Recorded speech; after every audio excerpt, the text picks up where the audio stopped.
Welcome to the information session for Engaging Beyond Our Walls. This is a project about making libraries hubs for making neighborhood games and interactive stories. And this is a project that was supported and is supported by IMLS. We received a $250,000 grant from IMLS about a year ago, and we've been developing our authoring tool and testing out the making of games and stories here in Washington, D.C., where I'm based, and where the D.C. Public Library is based, which is we're the two partners. I'll say more of that in a second. But we've been building out test cases, and we're just launching the national call for applications for this program. So today we're going to present a little about that project, show you the tool, talk a little about the games, and answer any questions that you all may have. So to jump in, this is the national call we just issued, and the current call is due August 15th, but I will also say that we hope to bring in about 10 libraries for the fall, and then we'll issue another call so that we can iterate and keep making this whole thing better for the spring. And our time frame is probably that libraries would make things in the fall, but they might continue some into the spring as well. So we can talk a little about that timeline. We did a little bit of introductions before the video started, but in terms of agenda, I'm also going to show you what Hive Mechanic looks like. That's our authoring tool, and talk a little about the timeline and the possible roles for each of you all. So first, I think the most important thing is to give the big picture of what can you make with this project and with this tool. And we have three examples that I find useful to kind of stretch our imagination in the right directions. The first is an example game that's a scavenger hunt at a street festival. And this is one that we tested out here in Washington, D.C. in the longest running neighborhood festival, which is the neighborhood of Adams Morgan here in Washington, D.C., if you've ever been to that neighborhood. And we worked with the archives of the D.C. Public Library to surface some of the really interesting history of that neighborhood. It has some fascinating history around tenants' rights organizing and punk music and just how cities change. And we have the activity was in some ways driven by a postcard.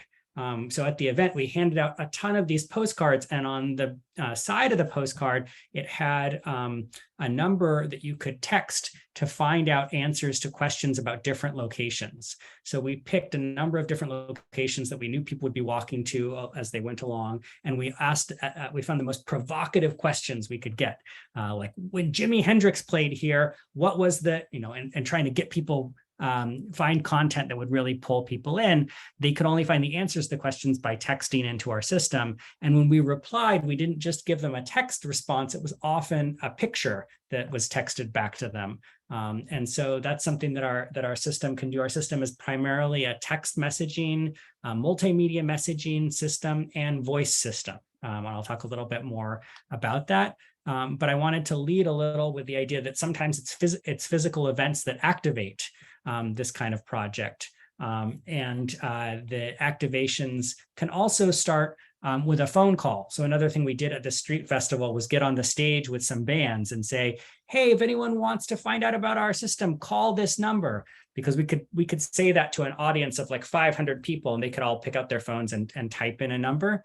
But with large audiences, it's hard to instantly get them all into an app or anything. So about our system, it doesn't require an app at all. It's just the standard text messaging or multimedia messaging that comes with your phones. And in fact, for the accessibility that I think the library community really prides, it doesn't even require a data plan. So there are a lot of folks who may not be paying for data or have a super fancy phone, but they pay for voice and text messaging. And so even if you're in a rural community that may not have 4G phone service, for example, you could still text and get back some of and interact with the system. The second project what you see here is this 50-foot sculpture that launched in the town of Reston, Virginia. And this is a project that was installed on a public lawn. And it was about surrealist art. The artist was trying to highlight the work of women in the surrealist art movement as well, and wanted to tell the story of how this crazy 50-foot sculpture was made and how also it ties into the work of artists in the area. And so we came up with a project that involved texting with the sculpture. And we were kind of personifying the sculpture and giving it a little bit of personality.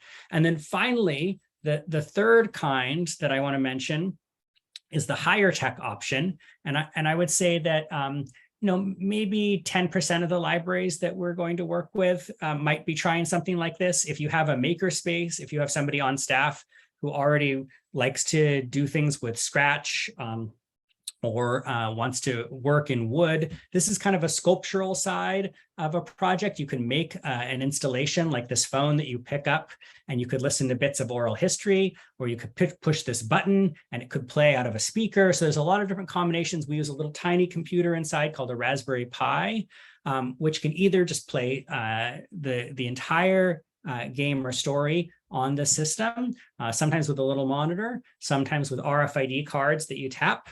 Or it can be contacting our servers and in real time be asking the same things as like the talking with the sculpture project could ask, like, what's the next bit of this that I should show? So that's a little bit for those who enjoy the higher tech, but otherwise our system is about low tech. It's about accessibility both for those using it and for those that are making things. You don't have to be a programmer. In fact, we try to use a very simple system that anybody could use. And I'm going to show you a little of that today.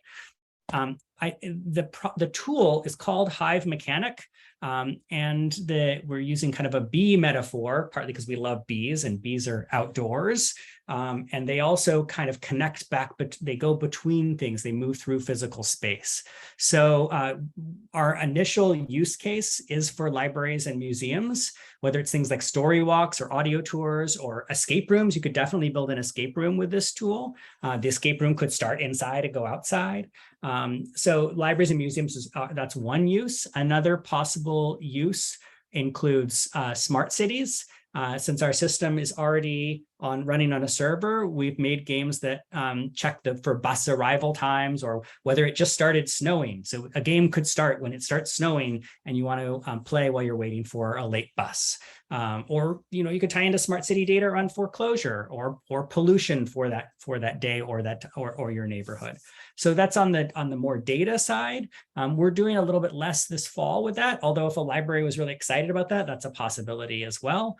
I mentioned festivals and community events is another set of games you could make with that. And then we've also used the system with neighborhood planning. So when the city of here in Washington, D.C., the Office of Planning wanted to plan a particular neighborhood's future, we were designing some activities that would gather community input on some possible visions. And that tied into storytelling. What is our future of our neighborhood? What are our assets? Do we want to visit some of those assets? How do we surface them? How do we talk about them? And how do we give feedback on a plan?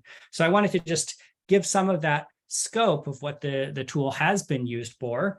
It's open source and free tool, so anyone can download it and install it themselves. But our assumption is that for many regular libraries, they want somebody else to handle that installation part and make it easy. And so that's what this grant that we got from IMLS lets us do, lets us offer it as a service to the 10 or so libraries that we're hoping to select in August. That's a quick overview of the Hive Mechanic tool. We have a bunch of outreach partners that have been helping us get the word out. So you might have heard about us through some of these folks, whether that's the Association for Rural and Small Libraries, or COSLA, or OCLC. So thanks to them for their great collaboration as well. So I wanted to do a quick demo, since in some ways the best way to understand something is to try it. And this is something that you can try right now. If you have a cell phone, get it out because we're going to use it in just a second. So I'm going back to this project, the demo I mentioned with the 60-foot sculpture. This is a photograph of the sculpture as it's installed currently in Reston. And then what you'll notice in the picture on the right, is this little sign. They actually already had a sign installed, and we just piggybacked on it. We put our sign on the side. This sculpture talks back. And so we wanted to just be a little bit provocative, big font, pull people in, and then there's the QR code with some instructions about how to get started. To mimic it, we've put a version of the QR code up here on this slide. So if you take your camera out, and the cool thing is, QR codes, many of us have used them for web links, but you can also use them to start text messaging. And that's what this QR code will do. You don't have to type in the phone number. You can just scan that QR code. So if you go to your camera mode on your phone and go as if you were going to take a picture of the QR code, start getting close. And what should happen is it will pop up with, do you want to compose a QR code message? At least that's what mine shows up here. If that doesn't work for you for some reason, although so far I think it's worked for all the phones that I've tried it with, you can always type in that phone number there, 949-424-8959, and text a word like hi to it. So go ahead and try it. I'm trying it live with you all right now. You'll get first, welcome to an activity powered by Hive Mechanic. And we have a little warning that standard text message rates do apply. And so if you text back yes to just kind of accept that and get into the system, you'll then get to interact with the sculpture for a little bit. So what you might see as you're texting with it is that we offer both some basic information on the sculpture, as well as there's a playful oracle. And for those of you interested in game design or some of those principles of interactivity, what might actually get our patrons engaged in deeper ways, this is a chance to be playful, because some of the surrealists actually had a tradition of using tarot cards and doing readings. And so the artist said, well, what if we made an oracle that was doing some of these readings? And what if the readings also revealed an original piece of art? And so there was actually a small grant that this art center got to commission local artists to create these animated graphics that would be sent out, animated GIFs that would tell you something a little about your future, or the future of the neighborhood or the community. So just one example of a playful thing that they came up with and experimented with as part of telling the story of their neighborhood, telling the story of their place, and telling the story of the sculpture that was made for it. So I'll pause there, and I'm going to pause the recording also just to see if anyone has questions there. Why don't I show a little more of how it works? I have slides of it that show a fixed version, but I think it's even more fun if I go and show you the live tool. This is Hive Mechanic, and here's like a list of the different games that we've been making on this server.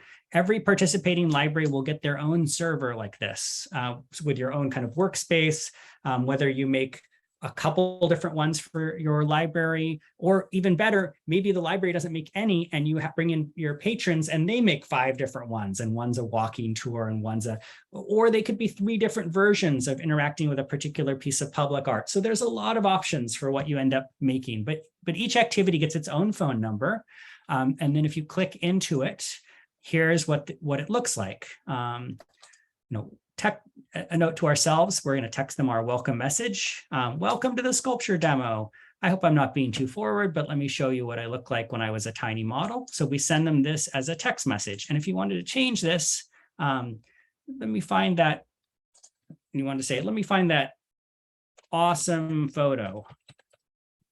It's as easy as changing the text right here. So the editor doesn't require fancy coding, and it uses just straight interaction here.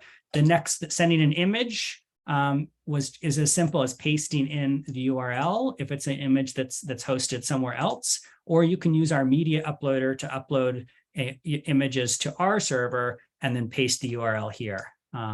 So it sent the welcome, it sent this picture, and then we wait for, we tell them the keywords. Isn't that neat? Do you want a reading, or you could get going? So we're kind of hinting to them, they could text back either of those things. So now here's how we actually look for the word reading. We say, if the response equals reading, or if it equals going, or heck, if we wanted to add another one, like they respond, the response contains frog, then we could link out. And so this is I think of this as branching, almost like a choose your own adventure story, right? Go to page 35 if you want to read more about, Sue's adventure on the river. Go to page 32 if you think that Sue, so you could actually write a choose your own adventure story, and that could also be a version of what a library does. A library could do interactive narrative program for young people in the summer. They could write at first a version using Microsoft Word, go to this page, go to that page, and they could build it in our tools, another possibility. Then it branches out, like if they asked for a reading, then they get the start message for the Oracle. And there were 3 different readings. Here are the three different readings. So that gives you a little bit of a picture for what the editor tool looks like. And these are the same things that you received on your phone. That kind of, we randomize them, but you could also give them in order. So the first person gets the first one, then the next person gets the next one, and then the third. And that's also fun for things like escape rooms. Give each person a piece of a clue, for example. The important part is, this may take a little bit of planning. You have to plan how a story might branch, but it shouldn't feel super technical. It's our goal to train everyone in this project so that they can get through this phase. In fact, our model, let me go back to slideshow, is almost like a Post-it kind of model, that each message you send could be modeled by writing on a Post-it. Here's the text I want to send. Then I want to send them this picture. Then I want to tell them what the keywords are. So that's how we're thinking of this. And in fact, that's a great way to prototype content. Get out some Post-its with a whiteboard or on a table, and you could actually write the story that way with Post-its first, and then build it in our tool. It shouldn't be very hard to do that construction if we teach you right, if all goes well. And we've had libraries build things quite successfully so far. In terms of this project or this program, it almost is like a micro grant program. For each of the 10 libraries we select, they get $300 in supplies, which includes things like, let's say they wanted to spend $50 on text messaging. By default, we'll probably charge each library's account with something like $50 in text messaging. Then they might want to spend some money on like posters. If you don't have good poster printing, we could print it at FedEx and send it to your library. Or maybe you want to buy a Raspberry Pi if you're into the more fancy high-tech things for your makerspace. We've heard from some libraries that they really could just use some grant funds to do a little of that hardware acquisition. So we would purchase it and ship it to your library up to $300, including kind of all those supplies. We'll also give a stipend of $150 to one person that each library selects to receive additional training. That might be the library staff person, if you're allowed by library union or what have you to receive things like a stipend, or you could pick a volunteer, like a patron who's really excited to do this with you, or a community partner. Maybe you have a local historical society and they're going to come to the trainings. And then once they're trained, they can train other people. So that's kind of the model, is we give the stipend to do the training, and then they can do with that what they will, but hopefully it's to help build the capacity of your community. We also provide templates for some of the stories. Here's what an escape room might look like. Here's what the text with the sculpture looks like if you want to mimic somebody else's activity or game. And that makes it really easy to make your first story in just even like half an hour. That said, that technically it's pretty easy to make something in half an hour. What we've seen is that the planning process, more on the narrative side, takes more than half an hour. And if you actually want to launch something, what we recommend is having like a weekly meeting with your design team, and your design team could be one of you. Sometimes it's the design team of one person. Sometimes it's one librarian and one community partner. Sometimes it's really just a couple people from the community, and the library is just hosting the space. So it's any of those models are great. Pitch us on what you might want to do. We do think that the best projects probably have an idea coming in of where they get their energy. So for example, if they're like, we have this amazing sculpture in front of our library and we want to brainstorm 10 ways to activate it and try a couple of them. That's great. Then there's already momentum towards that. Another project could say, we have a makerspace. We don't even know what we want to make, but we know we have an audience of 20-year-olds coming in every Thursday, and we're going to work with them on a 4-week workshop series. That's clearly a very different model, but they also know something of what they want to do. That I think either of those could work, whether you're running workshops. If you do want to run a workshop, we will actually come to your workshops and be the game designers. So I think I didn't mention this right at the beginning, so I'll mention it now. So I teach game design at American University, where we have MA and an MFA in game design. And our graduate students will also be helping on this project. So if you want to run a workshop and have us join by Zoom to teach people a little of how game designers think or how we make games, and talk a little about the culture of games. Of course, every culture in the world has had games for just about as long as we can track culture, right? Games are not technology. Their games and sports, for example, are intertwined, but also just kids make up games when they start playing with each other on the sidewalk. And some of what's new is that digital media has started to come into the space of play and games. But this is not about gamers. This is not about the identity of gamers, because many people who play, especially women, for example, young girls, say they are not gamers, even if they may play a lot of hours of games. So this is not about the gamer identity, and we're not trying to center gamer culture, which is often about a certain kind of digital experience.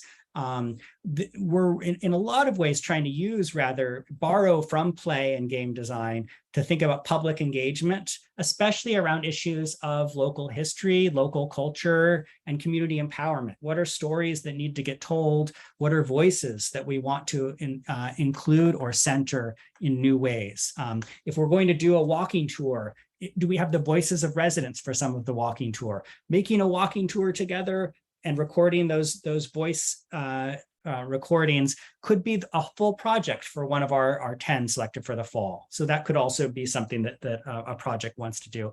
And last, just on the slide, we're also excited to just connect the different libraries together. We're thinking of this as being kind of a weekly call in September as libraries get trained. And then we're going to have regular office hours that are optional after that for groups who want to drop in and say, hey, we were trying to build something and we got stuck, or with the technical side we've got, but it doesn't seem very fun yet. How do we think about things like meaningful choices and play and incentives and feedback loops, the kind of thing that game designers often think about. So that's an overview of what this project does provide. The actual application, let's see, I think I have a couple of slides about that. I'm going to jump ahead to those. Here we go. The actual application is, maybe I'll just go to the slide, the actual thing, is relatively short. You tell us your name and position of your library, email address, and about your library. Are you applying for this fall? Or if you want to just signal that you'll be around, this is more for the spring, that we'd also be glad to take your information now. A little of the kind of project you propose. So, are you going to host workshops? Is that the main thing? Or do you have a place that you're trying to design for? Or are you really about the technology of like Raspberry Pis and maker spaces? And last, there may be actually some archives. There may be an archive that has a story they want to tell that they're not exactly sure how to tell it in place. And we're interested in exploring that as well. We have some great archival folks at the DC Public Library that are part of this project. So we also ask, are there any local assets like local history or culture that you want to use? And then finally, how much time do you have? I personally have time for a weekly Zoom call for a month or two, or maybe your time is limited, but you have another staffer, or maybe you have a volunteer from the community who might do the actual work. It's not a lot of work. We're really trying to keep the work low, and the amount that's technical training should be quite brief, hopefully on the order of 30 to 60 minutes to get the technical training. But there is, just in order to make something that might be meaningful for your community or to do a meaningful workshop series, there's some planning that goes into that. We're trying to provide as many templates to make that easy, like marketing templates, like posters to recruit people for your events, demos of what a poster that you could print out if you wanted to put it in public space. So we're hoping as much as possible to have this be with templates and demos that other libraries have tested in advance and that we make available. We ask about your motivation, and then if you have any questions, and that's really the application. So it's a pretty short application, and it's due August 15th. And then we'll be running this fall. With that, I'll end just to kind of go back to the beginning, the first slide, and just say that here we are. This is a project, again, of American University's Game Center and the DC Public Library, and we're on the phone every week or two, kind of exploring what we can make together, testing projects. We've built a number of activities, and we've listed some of the example projects right on our website.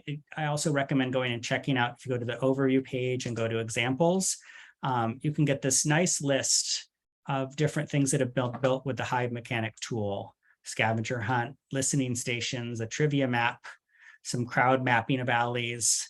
This was the planning game. Here's a little of the storytelling box, and some other ideas of things you can make are down at the bottom. So that's a quick overview of the tool and things you could make. And I'll stop the recording there. And